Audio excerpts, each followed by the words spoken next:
What's up, Internet? Welcome back to the Wallet Monkey channel, where we give you all the credit intel you need to build and establish relationships with the banks and grow your credit profile. Today, I want to talk about the DiscoverIT cards. So we've never actually broken this down, and there's two resources I want to give you, and then share with you some fairly odd / concerning stories from the last couple months with Discover. So you might want to be rethinking if you're going to apply for this. So stay tuned till the end. I promise you it'll be worth it. So first off, usually up until now, Discover has just pulled Experian. And so here's some data points. As we're looking at a 620 plus, they tend to, I guess you could say, be a subprime provider of credit cards, just like Capital One. They tend to go a little bit lower, 640s, 660s, you know, you're gonna get approved. So here's some data points. 647, $750 limit, 716, 12K, 640, 500. Also too, they've got a secured card, which does graduate after 6 or 8 months into unsecured. So that is usually, you know, another reason why people get it. And then they've got a really good balance transfer card,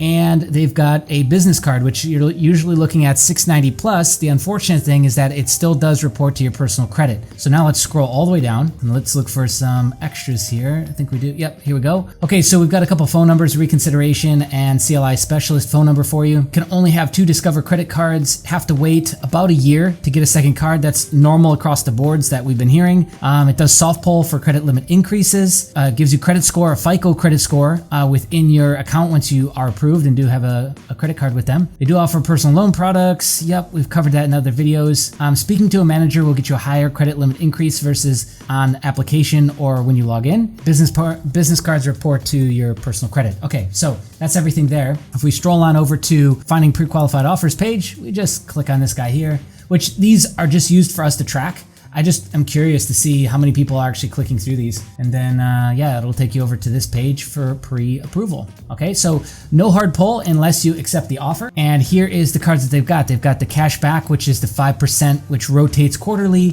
1% on unlimited outside of that. They got the student card, which is the same. They got the secured card, which at a first glance, you know, 2% cash back on a secured credit card is pretty crazy. And this rotates quarterly, I believe, and then it's 1% on everything else. I mean, just getting cash back. You look at this and compared to like a Open Sky card. Granted, that doesn't pull credit, but it's also too a pretty generic, you know, non-starter kind of card. It's just meh, you know. All right, they got the student Chrome. Looks like same rewards. Travel, 1.5 on miles, gas and restaurants, 2%, and then they got a NHL co-brand and the business card. I don't know if they just offer you the balance transfer or maybe that went away, but I know of somebody who just got that a couple months ago, so I'm not really sure. I don't really stay up that much on Discover. It's one of my least favorite cards because the story that I'm sure you've heard as well is that it gets bucketed really, really quick, and it's very hard to get credit limit increases. You know, second card, you have to wait 12 months. Well, a lot of times you have to wait 12 months or more to get a credit limit increase. It's actually more like you don't even really request a credit limit increase. If you fit their profile, then they will just give it to you every 6 months or so. So it's not even really worth trying to apply for a credit limit increase, even after you've maybe had substantial changes to your income, etc. Now, speaking of income, there's been some really weird stuff happening recently, and I wanted to share those 2 stories with you. One happened in August and one happened in September, but there's a lot of people chiming in saying, yes, I've had this same thing happen. So let's jump into that. What we're actually talking about is after you've gotten the 3 or multiple cards that you've been pre-approved for, if you go to accept one of those,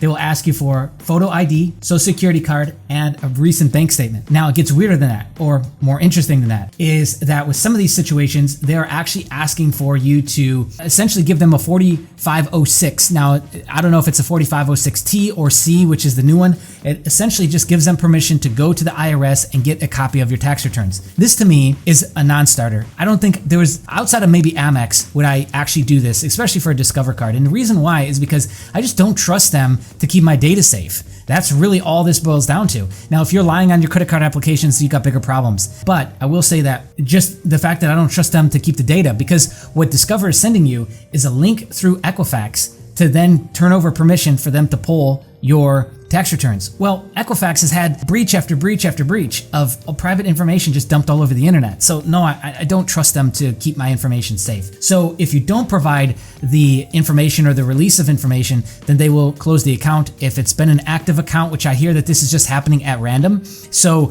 people have had accounts for over a year. Everything was fine. All of a sudden they got an email saying they need more information. And then new accounts are starting to get this as well. Pretty sizable amount. What's happening is that maybe there's some fraud alert on your account. Maybe the numbers aren't adding up, meaning that what you've stated as income versus what they're able to pull off your credit report isn't matching up. Or maybe there's some other thing that you have locked down. It's just not adding up, so they need to check it, especially if you're putting down self-employed. So here's one specific story. Thanks for all the feedback. Yes, they did a hard poll last night on all 3 bureaus, which that's a first. When I filled out the pre-qualification form, it said that I was pre-approved for 3 cards, so I elected the cash back, and it asked me to upload, like I said, recent bank statement, photo ID, social security, which I did. And then they told me, he went on live chat with one of the representatives and said that they were going to send him a link, an Equifax link, to allow access to the last 2 years of tax returns. Again, I don't like this because Equifax has had nothing but security breach after security breach. Go to their website, and at the very bottom, you'll see like the payouts that they still have to do and the promise that they had to make from the last breach. So I would not trust them on that. Okay, so then what's happening is this user got all this information, thought, okay, I don't know what's going on. And then he jumped on live chat again and they said, nope, we have everything that we need. Again, kind of a weird situation there. And then here's the second one. The guy actually misspoke about his income. He seemed completely genuine and that it wasn't really a big deal. And so he called him up on the phone, said, hey, I was wrong with my personal income information, and then updated it with a specialist that he got the email like they need more information from you. Here's the 800 number to call. Called him back. And then everything was good, but then ran into issues with trying to actually verify his card, and it was like stuck in this loop. And so he had to call him back again and get it removed again. I don't think he actually had to do a 450C or a 4506C or T. He just had to provide additional information, bank statements and things like that. But I have heard now that from users that were existing users that got locked down is that as soon as it gets flagged in this sort of way to provide additional information or get these tax returns, is that there's no way to remove that. And the only way out is to pay off your card and close the account, or provide them access to get this tax return data, which is 2 years of your tax returns, to satisfy them. Now, after you do that, from what I've heard, is everything's fine, and that your accounts are able to be left open. So with all of that being said, and all that new information about some of the hardships that people are facing just to get the card, I mean, is the card really worth it? I think there's better ecosystems to get into. I think the same thing with Capital One. Unfortunately, Capital One is like a really, really great authorized user account. So, it's like everything has their pros and cons. Now, this being a bank that usually allows a lower credit limit to get you in, I think that's more enticing to people, and they think like, oh, this is all I can get, or I've got a bad credit score, and so they're just trying to take what they can get. And so they'll get in here with a $750, $1,000 credit limit, and then who knows what kind of issues this might open you up to later on with having to provide them with additional data and information.